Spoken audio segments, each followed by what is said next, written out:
oceans eternal on the way. Let us remember.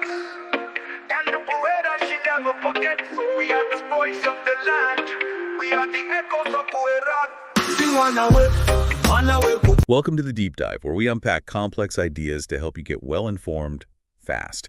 Today we're embarking on a truly fascinating journey, broadcasting for you from the slopes of Gombe, inspired by sources titled Echoes of Buhera and Faiths in Focus. This deep dive is all about uncovering, the forgotten heartbeat of ancestral traditions, understanding their profound significance, and looking at how they navigate the powerful currents of modern belief systems. That's right. Our mission today is to explore the specific practices of doro remadzinza, that's the 7-day beer, and mbudzi yemudzimu, the goat for the spirits. These were once absolutely central to the lives of the Shona people, particularly in areas like Buhera. So we're asking, what were they, why were they so important, and where do they stand today amidst a changing world? It's really a dive into cultural memory. Okay, let's unpack this then. To start, what exactly are these rituals, doro remadzinza and mbudzi yemudzimu, and why were they so, profoundly important to the community in places like Buhera? What was their real essence? Well, what's fascinating here, and the sources really bring this out, is that in Buhera, these ancestral rituals, like the 7-day beer and the goat sacrifice, they were far more than just, superstitions. They were really a spiritual compass for the whole community. They provided a fundamental worldview. Take the 7-day beer, the doro remadzinza. It wasn't just any drink. It was brewed specifically as a sacred offering, a medium, really, for communication with the ancestors. A medium for communication, okay. Yeah, but it's more than just symbolism. The doro remadzinza, it kind of reveals this fundamental African worldview. That time isn't linear, it's cyclical. Ancestors aren't gone, they're integrated into the present. So this beer was like a tangible link. You could literally physically internalize that continuity by drinking it. It wasn't just talking to them, it was absorbing that lineage, drinking in your identity. The sources are explicit. Not just a drink, it was a spiritual conduit. Wow, so it's about literally embodying that connection. And the goat, how did that fit into this framework? Exactly. The goat, mbudzi yemudzimu, it was seen as a messenger. Its blood was like a bridge between the realms, the living and the spiritual. And this wasn't done because people were hungry. Its purpose was cleansing, connecting the community to the ancestors, and importantly, confirming that the ritual was accepted on the other side in the spiritual plane, a vital act of mediation. So showing respect and seeking blessings, not worshiping a deity in the way we might think of it? Precisely. It was about maintaining balance and connection. These sound like highly purposeful acts then. When did these powerful rituals actually happen? Were there specific times or events? Oh, definitely. They were performed on really critical, meaningful occasions, like during Kurova Guva ceremonies. These usually happened about a year after a burial. A year later. Why then? It was seen as this crucial time to formally welcome the deceased person's spirit back home, marking their full transition into becoming an ancestor in the spiritual realm.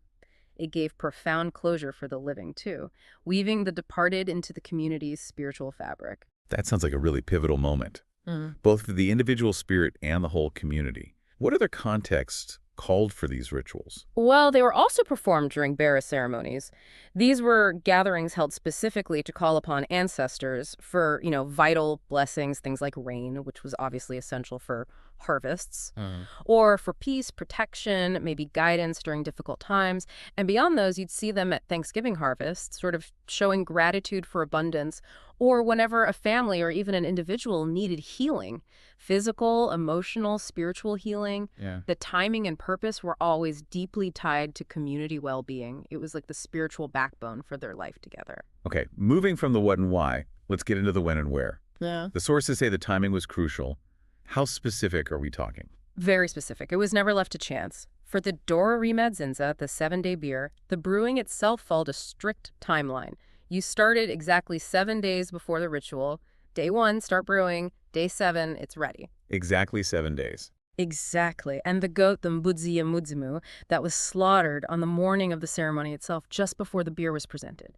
This precise order, it underscored the importance of preparation, reverence, getting the spiritual energy aligned correctly. Was there any connection to, say, natural cycles? Right. Like the moon or seasons? Absolutely. The sources highlight that these events often coincided with the full moon. And that wasn't just random. The belief was that spiritual energy was strongest then, making communication with ancestors, well, more potent. Makes sense. And they frequently took place just before the rains were expected, a time when blessings were really needed for planting, for agriculture. It shows this deep connection to both celestial and earthly rhythms, you know? Definitely. And where did all this happen? You'd think maybe a special temple or some kind of sacred building. No need for a temple in that sense, because home, Kumusha, that was the temple. The rituals were deeply woven into the domestic space, the family landscape. So the beer, for instance, was brewed in these large clay pots, hari they're called, and they were left to ferment in very specific spots, maybe a special hut in the homestead or under the granary. Under the granary, why there? These spots were chosen because they were traditionally seen as places where spirits like to dwell. So it infused the whole preparation with that ancestral presence. Imagine the smell of that beer brewing for 7 days, permeating the home. A constant reminder. That's a powerful image, yeah. The home being the temple, blurring daily life and the sacred. What about the goat sacrifice? Where did that specific act happen?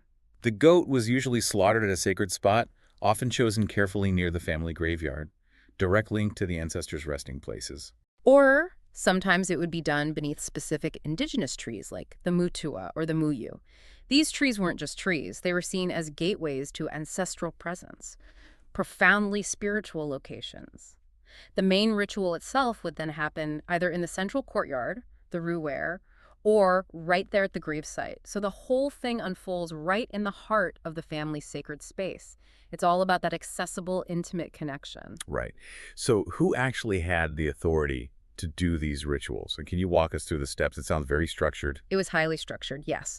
Specific roles were really important to ensure order and proper reverence. Take the brewing of the beer. That was typically done by the eldest wife in the family. Yeah, eldest wife. Or other respected women who, importantly, had no marital scandals. They needed to be considered spiritually clean, you know, to ensure the purity of the offering. Okay, purity was key. And the goat sacrifice, was that also handled by women? No, the goat slaughter was a male role, performed by an elder man, often the family patriarch, or sometimes, significantly, a spirit medium, a svikiro. And it was done in silence, usually, with a prayer, emphasizing the seriousness of it all. Sometimes spiritual leaders, like Nungas, might be invited if the family felt they needed deeper guidance. And what about others? Children? Children and women would observe, yes, but they were often kept back from the most sacred spots during certain key moments of the ritual. It was a hierarchy, a division of roles, all aimed at ensuring it was done correctly and effectively, spiritually speaking. Okay, let's get into the details of the beer. You mentioned talking to the brew earlier. What did that actually look like in the process? Right, so for the beer, day one you'd soak maize or rapoko, then grind it. Cook up some millet porridge, let it cool. Then you combine that mixture with malt and yeast, put it in those big clay pots, cover them up, and stick them in a dark, quiet place to ferment. Then, daily, for the next 6 days, someone gently stirs the pot by hand. And this is where the talking to the brew comes in. It's like a blessing, setting intentions, maybe whispering ancestral names or prayers into it. The belief was this gave it life, you know, infused it with spiritual power. Wow. By day 7, the beer's ready. It has this characteristic sour, thick consistency. That's the signal it's fit for the ancestors. Fascinating. And the goat sacrifice. What were the exact steps there from choosing the goat to the offering itself? Well, the selection was step 1, and it was crucial. It couldn't be just any goat. Had to have no blemishes, couldn't be too young, and usually male signifying strength, purity for the offering. Then it was washed and blessed, like a purification right before it was taken to the sacred spot.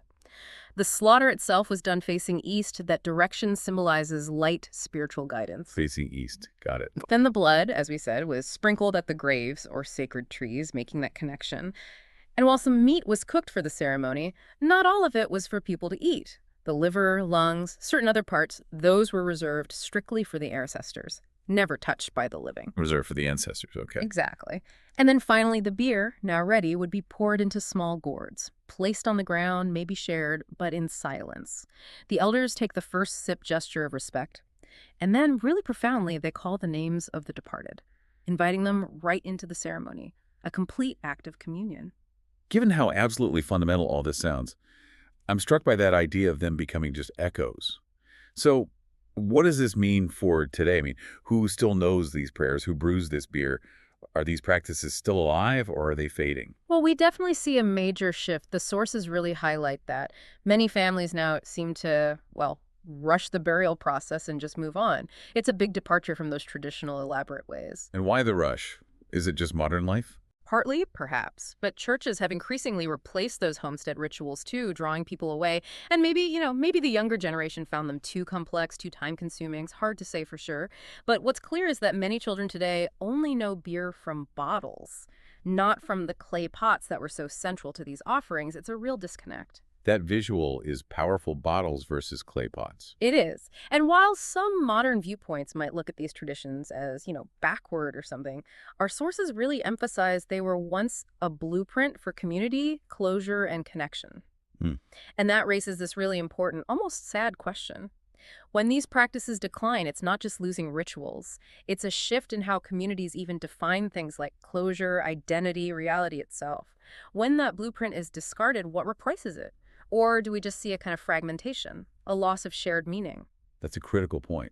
And it leads us right into this major area of tension, the direct conflict between these deep-rooted traditional practices and, well, the rise of Abrahamic religions like Christianity and Islam. How do they fundamentally clash? Indeed. The clash is significant. The Christian viewpoint, particularly the way it was introduced by missionaries in Zimbabwe, has largely and often very explicitly rejected anything seen as ancestral worship.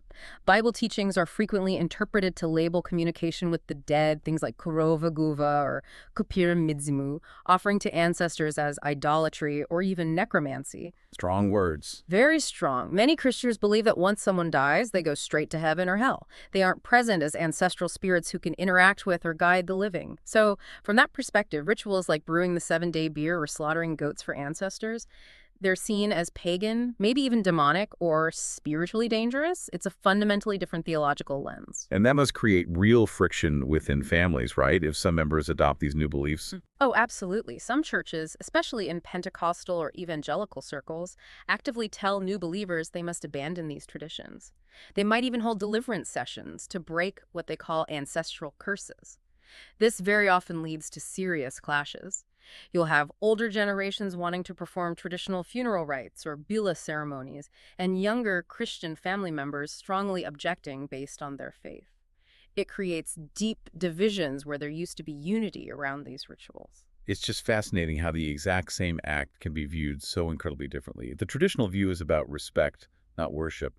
How does that bridge the gap, or does it fail to with faiths, where any communication with the dead is often forbidden? That's the crux of it. From the traditional Buhera and broader Shona perspective, the ancestors, the Yemudzimu, they aren't gods to be worshipped. They are honored family members who continue to guide and protect. So the rituals are seen as expressions of respect, ways to keep family harmony, promote healing, give thanks. They don't see it as worship or idolatry at all. It's fulfilling a spiritual obligation to your lineage. So the conflict isn't really good versus evil from their side. Not in their eyes, no. It's more like worldview versus worldview.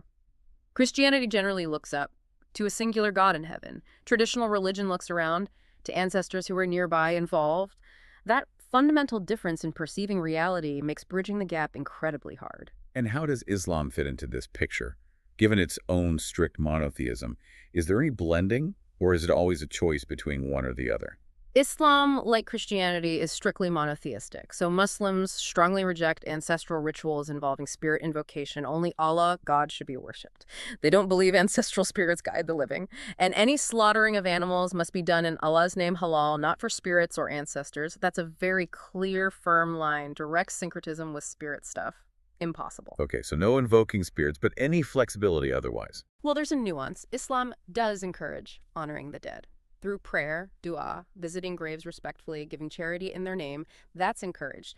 And unlike maybe some Christian interpretations, Islam sometimes allows for more cultural integration, as long as it doesn't cross into shirk. That's the major sin of associating partners with God. So in some African Muslim communities, you might see certain cultural mourning practices continue quietly, and this is key, without invoking spirits or doing anything that compromises that core belief in the oneness of God. It's a careful balancing act. Cultural respect, but no theological compromise. Okay, so let's try and summarize these really contrasting views based on what the sources tell us, just to lay it out clearly for you, our listener. First, honoring ancestors. For traditional Buhera, it's central, spiritual. For Christianity, largely rejected as idolatry. For Islam, rejected in the same way, but respectful remembrance through prayer and charity is okay. Second, slaughtering a goat for spirits. Traditional Buhera sees it as sacred communication, cleansing. Christianity views it as pagan, possibly demonic.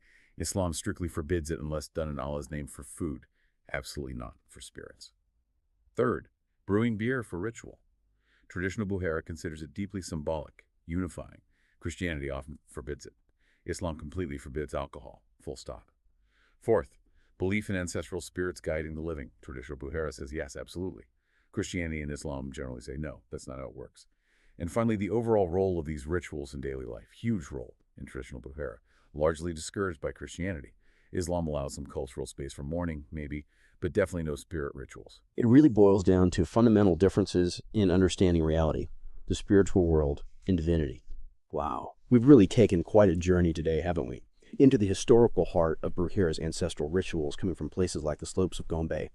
And we've explored these complex ways traditions intersect and, yeah, sometimes really clash with global faiths. It's such a powerful reminder of how cultures adapt, or maybe sometimes don't adapt, to shifting worldviews, and what that really means for identity and community. Absolutely. And if we just zoom out for a second, it raises this really important, maybe slightly uncomfortable question. Can people truly be devout Christians or Muslims and still respect ancestral traditions in some way without actually worshiping ancestors? Or, as one source puts it quite eloquently, if Muslims pray for the dead without beer or goats, can Shona traditions evolve too? It really challenges us, doesn't it, to think about whether rejecting these deep cultural roots is always necessary for modernity or for holiness, or is there maybe some third way where cultural preservation and religious conviction can somehow find a way to coexist? It really pushes us to think about what we value most when these different worlds collide. That is a powerful thought to leave everyone with, something to definitely mull over long after this deep dive is finished. What stands out to you about these practices and the challenges they face today? Thank you so much for joining us in this deep dive. Until next time, keep exploring. See oceans eternal on the wind, it does remember. And the poet she never forgets. We are the voice of the land. We are the echoes of Buhera. Sing on our way,